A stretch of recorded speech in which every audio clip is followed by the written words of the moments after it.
تدیس فیمبرا، حلزون دریایی تدیس. تدیس اوشن، اقیانوس تدیس. تدیس مون، قمر تدیس. تدیس پرسونالیتی، شخصیت تدیس. تدیس به معنای الهی آب، پرورش دهنده، حامی زندگی روی زمین. به چیستاکست خوش آمدید. درود بر شما عزیزان. آبهای شیرین از دیرباز نقش حیاتی در شکل‌گیری تمدن‌های باستانی داشته.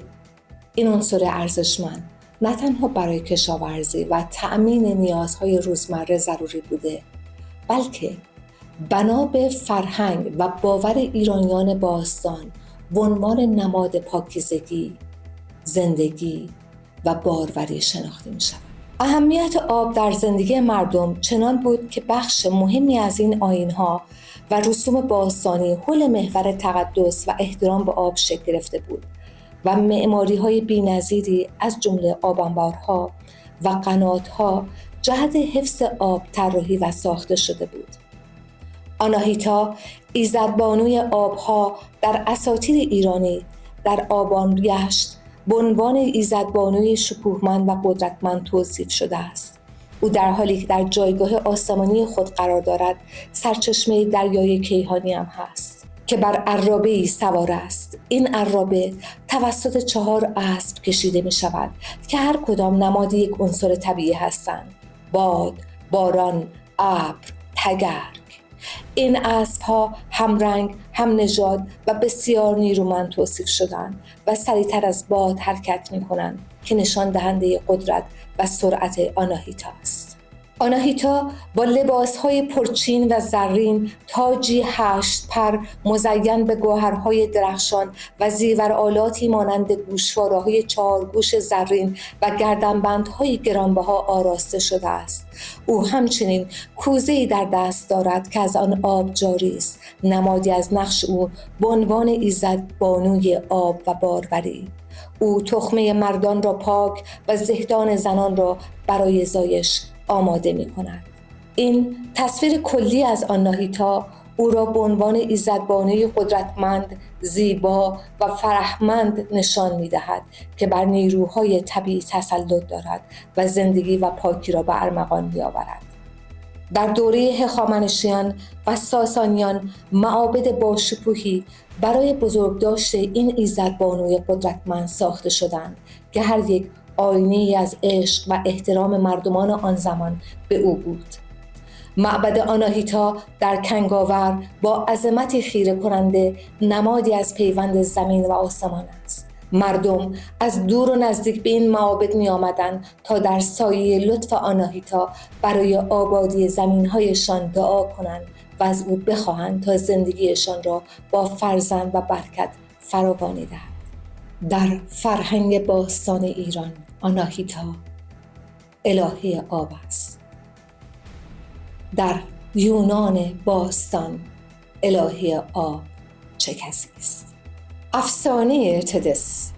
تدس یکی از تایتان‌های اسرارآمیز و با شکوه است. او فرزند گایا و اورانوس به عنوان الهه آب‌های شیرین شناخته می‌شود. تدس نماد زندگی بخش و تغذیه‌گر زمین بود، کسی که با جریان‌های آب شیرین زمین را سیراب می‌کرد و به آن حیات می‌بخشید. او با برادرش اوکاینوس، تایتان بزرگ و خداوند آب‌های شور که زمین را همچون حلقه‌ای در بر می‌گرفت، ازدواج کرد. این پیوند مقدس نمادی از اتحاد آب‌های شیرین و شور بود، پیوندی که زندگی را روی زمین ممکن می‌ساخت. از ازدواج تدس و اوکاینوس 3000 فرزند متولد شدند. رودخانه‌ها، نفلی‌ها که همان ابرها بودند، اوکائیدها که پری‌ها، چشمه‌ها، جویبارها و فواره‌ها را تشکیل می‌دادند. او با عشق مادریش چشمه‌ها و رودخانه‌ها را با آب‌های اوکاینوس تغذیه می‌کرد، آبی که از طریق سفره‌های زیرزمینی به هر گوشه زمین جریان می‌یافت. این جریان‌های زندگی بخش زمین را بارور می‌کرد و حیات را به هر موجود زندگی هدیه می‌داد. تدس و اوکاینوس در نبرد تایتان ها و زئوس شرکت نکردند و توانستند برای همیشه در صلح زندگی کنند. تدس اغلب به عنوان زنی با وقار و آرام به تصویر کشیده می شود. او در کنار الیتیا الهه زایمان و همسرش اوکاینوس دیده می شود. اوکاینوس دمی شبیه ماهی دارد و نماد جریان بی پایان آب بود. گاهی تتس با جفت بالهای کوچکی بر روی پیشانیش نشان داده می شود که نمادی به عنوان مادر ابرهای بارانزا می باشد. تتس الهه آبهای شیرین است که با اوکاینوس آبهای شور ترکیب یافته. کاربرد واژه تتس در اصطلاحات و اپونیم‌های علمی: جانور شناسی، تتس فیمبریا. تتس فیمبریا یک نوع حلزون دریایی شکارچی است که میتواند تا 30 سانتی متر رشد کند. بدن این حلزون تقریباً شفاف است، اما روی زواید بدنش نقاط تیره دارد. فیمبریا از زبان لاتین گرفته شده و به معنای چرم کوچک یا لوله‌های نازک است. این نام به ساختارهای نازک و حساس موجود روی بدن این حلزون اشاره دارد. این حلزون در قسمت جلوی بدنش یک پوشش پهن دهانی دارد، شاخک‌های حسی کوچکی دارد، دندان ندارد، خوب شنا می‌کند. زیستگاه این حلزون دریای مدیترانه و سواحل شرقی اقیانوس اطلس از پرتغال تا خلیج گینه می باشد. در عمق 20 تا 150 متری دریا و در مناطقی با بستر شنی یا گلی زندگی می کند. برای شکار از پوشش پهن دهانی خود استفاده می کند و سخت پوستان کوچک را می خورد. یک ویژگی دفاعی جالبی که این حلزون دارد این است که وقتی احساس خطر کند میتونه زواید بدنش رو قطع کنه و مواد شیمیایی خاصی را تولید کنه و به قسمت‌های این زواید منتقل کنه. در جانورشناسی از واژه تتس برای نامگذاری گونه‌ای از پروانه هم استفاده شده. پروانه‌ای به نام دیاموتتس. پروانه دیاموتتس از خانواده هیسپریده است و به دلیل ظاهر خاص خودش شناخته میشه. این پروانه دارای بالهای قهوه‌ای تیره با نقوش سفید یا زرد روشن است و بدن باریک و قهوه‌ای تیره دارد. پروانه‌های نر رنگامیزی روشن‌تری دارند و شاخک‌های کوتاه و چباق شکل آنها نوک تیره یا سفید است. این پروانه در جنگل‌ها و حاشیه رودخانه‌ها زندگی می‌کند و با سرعت از گل‌ها تغذیه می‌کند. پروانه‌های نر بوی خاصی تولید می‌کنند که احتمالاً برای جفتگیری است، اما این بو فقط در 3 روز اول پس از خروج از پیله و در مقدار بسیار کم قابل مشاهده است. این پروانه اولین بار در ژاپن شناسایی شد. واژه دایامو در ژاپنی به معنای ارباب فئودال که به بزرگی این پروانه اشاره داره و تتس از جهت زیبایی و لطافت این نامگذاری براش انتخاب شده. دیاموتتس. جغرافیا: اقیانوس تتس. اقیانوس تتس اقیانوس باستانی بود که دیگر وجود ندارد. این اقیانوس بنا به تغییر و تحولاتی که در خشکی‌ها و دریاها اتفاق افتاد جابجا شد و امروزه قسمت‌های کوچیکی از این اقیانوس در جهان به چشم می‌خورد. اقیانوس تتس بین 2 قاره گوندوانا و لورازیا قرار داشت. گوندوانا شامل آمریکای جنوبی، آفریقا، استرالیا و هند بود و لورازیا شامل آمریکای شمالی، اروپا و آسیا است. این اقیانوس در دوران میانه زیستی از پرمین تا ژوراسیک وجود داشته و پس از حرکت صفحه هند استرالیا به سمت اوراسیا بسته شد. این فرایند منجر به تشکیل رشته کوههای هیمالیا و زاگرس شد. امروزه بقایای این اقیانوس در دریای خزر، دریای سیاه و مدیترانه دیده می شود. اقیانوس گمشده تتس مورد علاقه تحقیقات ژان درکورت بود. و اما اوکاینوس همسر تتس. اوکاینوس در واقع واژه اقیانوس است که ما امروزه در زبان فارسی اون رو به کار میبریم. اوکیانوس، اقیانوس اطلس، اقیانوس آرام، اقیانوس هند، اقیانوس منجمد شمالی و اقیانوس منجمد جنوبی و همچنین واژه‌ای به نام قاره اقیانوسیه داریم. قاره اقیانوسیه کوچکترین قاره از لحاظ مساحت خشکی است. شامل استرالیا، نیوزلند، فیجی، کالدونیا و گینه نو میباشه. 71% آبهای زمین توسط تتس و اقیانوس پر شده.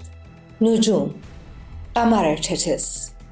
تتس یکی از اقمار سیاره زحل است که از یخ خالص تشکیل شده و چگالی آن تقریباً شبیه به آب است. این قمر در سال 1684 توسط جوانی کاسینی کشف شد.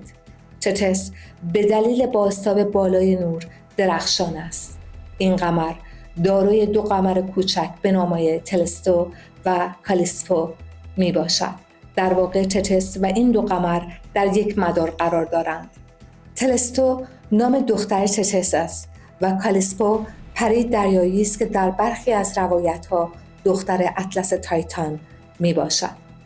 سطح تتس دارای شیارهای عظیم و گودالهای بزرگی است که احتمالاً ناشی از برخوردهای شهابی شدید در گذشته بوده. در خصوص واژه اوکیانوس در نجوم، اوکیانوس یک پروژه پیشنهادی ناسا بود که در سال 2017 پیشنهاد شد تا قمر تایتان زحل را مورد بررسی قرار بدن. ولی بنا به محدودیت‌هایی که وجود داشت این پروژه هیچگاه عملی نشد. تایتان دارای 2 اقیانوس سطحی از متان و اتان و 1 اقیانوس زیر سطحی از آب شور است. هدف اصلی این مأموریت مطالعه شیمی عالی، زمین‌شناسی و گرانش تایتان برای درک بهتر امکانات حیات و شرایط زمین اولیه بود. ابزارهای پیشنهادی شامل طیف‌سنج جرمی، دوربین فروسرخ و رادار بلندسنج بود. اگر این پروژه عملی میشد، در سال 2024 مأموریت خودش را آغاز میکرد و به مدت 14 سال به بررسی زحل و تایتان میپرداخت. روانشناسی، شخصیت تتسی. در روانشناسی نام تتس به عنوان یک استعاره و نماد برای پرستاری و مراقبت به کار رفته است. در مدل شخصیتی MBTI شخصیت تتس INFJ یا ISFJ شناخته شده است. INFJ یک تیپ شخصیتی است که به دلیل احساس همدلی قوی، توانایی در درک عمیق احساسات دیگران و تمایل به حمایت و مراقبت از آنها شبیه به تتس تعریف می شود. آنها اغلب به دنبال ایجاد هماهنگی و بهبود زندگی اطرافیان خود هستند. ISFJ این تیپ شخصیت نیز ویژگی‌های چون وفاداری، مسئولیت‌پذیری و توجه به نیازهای دیگران دارد. این گروه معمولاً افرادی دلسوز و فداکار هستند که به رفاه دیگران اهمیت زیادی می‌دهند. واژه تتس در اساطیر یونان حتی به عنوان پرستار و مراقب هم شناخته میشه. تتس با اصالت شیرین و گوارا. تتس در صنعت و تجارت. تتس یک برند لوکس آب معدنی طبیعی است که نام خودش رو از الهه تتس، ایزدبانوی آبهای شیرین گرفته است. این محصول از چشمه‌های لاویلبون در سوئیس استخراج می شود و منشأ آن به دریای باستانی تتس با قدمتی 200 میلیون سال باز می گردد. تتس با ترکیبات طبیعی و کمیاب مانند یود و گوگرد به عنوان یک نوشیدنی سلامت محور و لوکس در بازارهای جهانی مطرح شده است. این آب معدنی منبع طبیعی و منحصر به فرد با ترکیبات طبیعی و کمیاب و خواص درمانی می باشد. کاربرد افسانه تتس در اتاق درمان. 1. معنای نمادین آب. معنای نمادین آب را از 2 دیدگاه مورد بررسی قرار میدم. 1. روانکاوی. 2. ادیان. از دیدگاه روانکاوی، آب نماد رحم و بازگشت به مادر است، جایگاهی که امنیت و آرامش وجود داشته. آب مقدس و نشان پاکسازی است.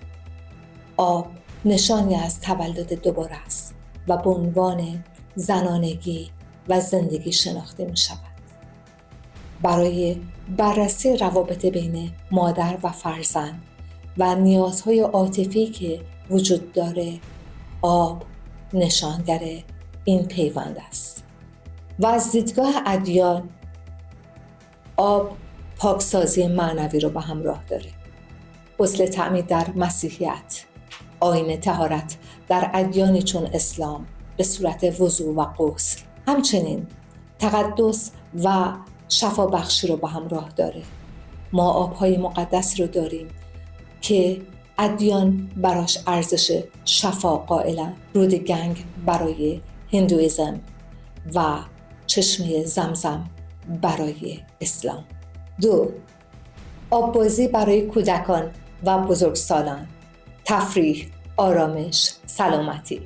آببازی نقش برجسته جهت کاهش اضطراب و استرس دارد. همچنین فواید اجتماعی رو در خودش در بر داره و برای تفریح و سرگرمی فعالیتی لذت بخش است. استفاده از آب درمانی، هیدروتراپی، کاهش تنش عضلانی، بهبود خواب و رفع خستگی رو به همراه داره. پژوهش‌های اخیر نشون میده که آب میتونه احساسات سرکوب شده را آزاد کرده و به درک عمیق‌تری از خود بپردازد. کودکان نیز از آب برای بیان مشکلات یا توانایی‌های داخلی خود استفاده می‌کنند. آب به عنوان نبات شفابخشی و تولد دوباره به مراجعان کمک می‌کنه تا از احساسات منفی پاک شده و به تعادل روحی برسند. این روش برای کودکان بسیار مؤثر است، زیرا به آنها اجازه می‌دهد تا به صورت خلاقانه و بدون استفاده از کلام احساسات خود را بیان کنند. هنرهای آبی از جمله شن‌درمانی و بازی کردن در شن‌ها میتونه کاهش استرس رو برای کودکان به همراه داشته باشه. از طرفی بازی‌های آبی مانند شنا نه تنها میتونه برای جسم بلکه برای روح و روان احساس مثبت رو ایجاد کنه. پیشنهاد میشه در فضاهای شهری، در فضای پارک‌ها حتما از المان‌هایی چون فواره‌های آبی استفاده بشه. کودکان در این مکان میتوانند آزادی، شادی و احساس رهاشدگی رو تجربه کنند. بسیار عالی. تا افسانه دیگر، تا درود دیگر، بدرود.